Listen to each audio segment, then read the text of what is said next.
Saudara-saudariku yang terkasih, para sahabat tular yang tercinta, ada banyak orang yang bertanya-tanya, kenapa sih kita harus berdoa kepada para kudus? Kan kita punya Tuhan, harusnya doa tuh langsung ke Tuhan dong. Betul sekali, doa itu memang ke Tuhan. Tapi kepada para kudus kita bukan berdoa namanya, tetapi kita mengajak mereka untuk berdoa bersama kita. Atau kita minta kepada mereka untuk mendoakan kita. Loh, kok bisa? Nah, saudara-saudariku yang terkasih, di dalam gereja itu ada 3 bagian yang dikenal dengan namanya gereja yang jaya, gereja yang sedang berjuang, dan gereja yang menderita. Tapi itu semua satu gereja, itu semua satu tubuh Kristus. Tapi gereja yang jaya itu isinya adalah umat Allah yang sudah berada di surga.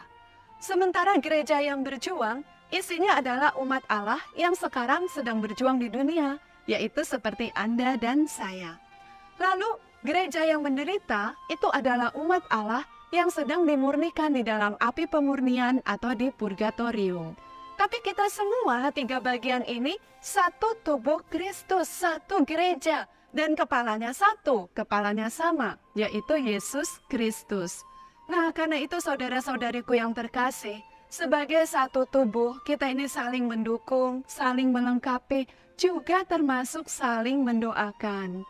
Nah, jika kita bisa minta doa ke orang tua kita bisa minta doa ke romo atau ke suster, ke frater, betapa kita bisa lebih lagi minta doa kepada para kudus. Mengapa? Karena para kudus ini jelas-jelas adalah orang-orang yang berkenan kepada Tuhan. Mereka yang dalam kitab Wahyu pasal 7 ayat 9 dan seterusnya, itu digambarkan sebagai umat Allah yang sudah berpakaian putih, sudah berjuang melalui kehidupan ini dan mencapai kesucian. Mereka hidup di hadirat Allah memuji Tuhan dan menyampaikan doa-doa kita. Dan sebetulnya doa syafaat ini bisa kita lihat dalam kitab suci adalah sesuatu yang luhur dan berkenan kepada Tuhan.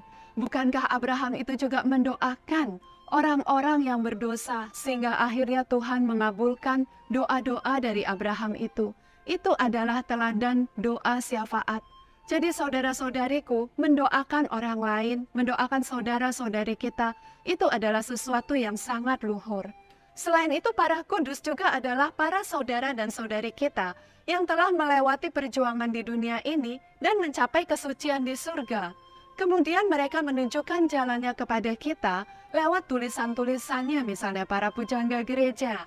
Jadi para kudus itu selain mendoakan kita, mereka juga membimbing kita dalam jalan kekudusan lewat segala tulisan dan karyanya. Karena itu betapa bersyukurnya kita bahwa kita juga memiliki keluarga yang walaupun tidak bisa kita lihat, tapi dia ada bersama kita. Karena jangan lupa saudara-saudariku, orang yang meninggal itu bukannya hilang. Orang yang meninggal itu bukannya lenyap. Dia tetap ada. Dia hanya berada di tempat yang lain, tidak sama dengan kita di dunia ini. Kalau Anda mau lihat betapa para kudus itu membawa doa-doa manusia kepada Tuhan, Anda bisa lihat dalam kitab Wahyu pasal 5 ayat 8 atau pasal 8 ayat 3-4. Nah, jadi saudara-saudariku yang terkasih, betapa bersyukurnya kita karena kita memiliki, tanda kutip ya, kakak-kakak yang ada di surga, yang peduli sama kita, yang akan membawa doa-doa kita kepada Tuhan. Dan Tuhan begitu berkenan kepada mereka, sehingga akan mendengarkan juga segala doa-doa mereka. Marilah saudara-saudariku, bersama para kudus di surga, kita memuji dan menyembah Tuhan, juga menyampaikan doa-doa kita melalui mereka.